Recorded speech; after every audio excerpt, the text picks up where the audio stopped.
If you've ever wondered how they build those nice stacked stone retaining walls, I'm going to show you how right now.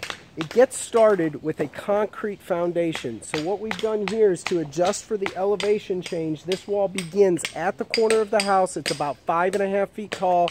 It carries on through the elevation change. This wall is about 35 to 40 feet long, where at the very end of this wall is going to be about 8 to 10 inches tall. So we start off at the higher elevation and again at the lower elevation. At the wall, or at the foundation, we've begun by pouring a poured concrete foundation. This is going to have to step up on the bottom to adjust for the change in slope. So it actually rises in steps. And let me try to give you a close-up of that. Here's one of those steps right down here in this hole. You'll see this concrete foundation is poured. It's poured at a depth of 6 inches thick. And we step it up to adjust for the grade. Otherwise, this whole entire wall would just be excavated out, and then we'd be burying our good stone. So this is where the real work begins. Let me show you one note. Behind this wall, you'll see that it's black. That's actually been painted with a waterproof tar coating to waterproof the foundation of the house, and where we're going to be backfilling with new dirt and new soil.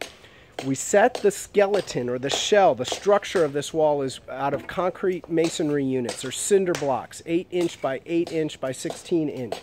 In the core, we filled every fourth core. So we've got a core filled that has a 4-foot deep piece of rebar in it, steel rebar to tie this whole wall together. We filled every fourth core with concrete, and then along these joints, we've secured them with a Type S masonry mortar, so that's going to hold everything together. We also have brick ties on this wall. This is a brick tie. These are metal ties that you can get at a stone yard or a brick yard, and as this wall is being set vertically or veneered vertically with that stone, these ties are going to hold everything tight to keep that from ever falling over.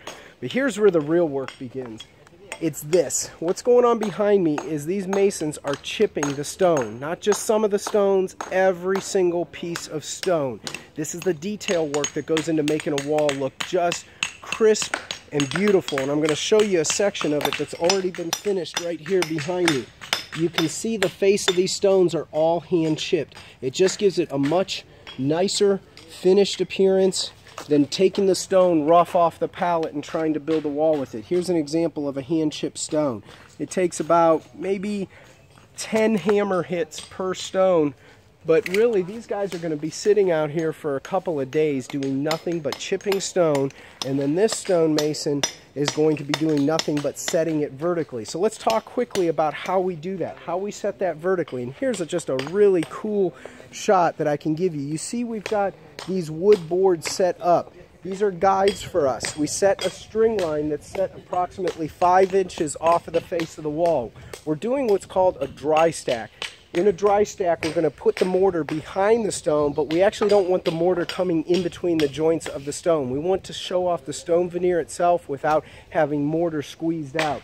So we set it about 5 inches off. The thickness of each stone is roughly around 4 inches, so we're having about 1 inch to 1.5 inches behind of mortar behind the face of these stones.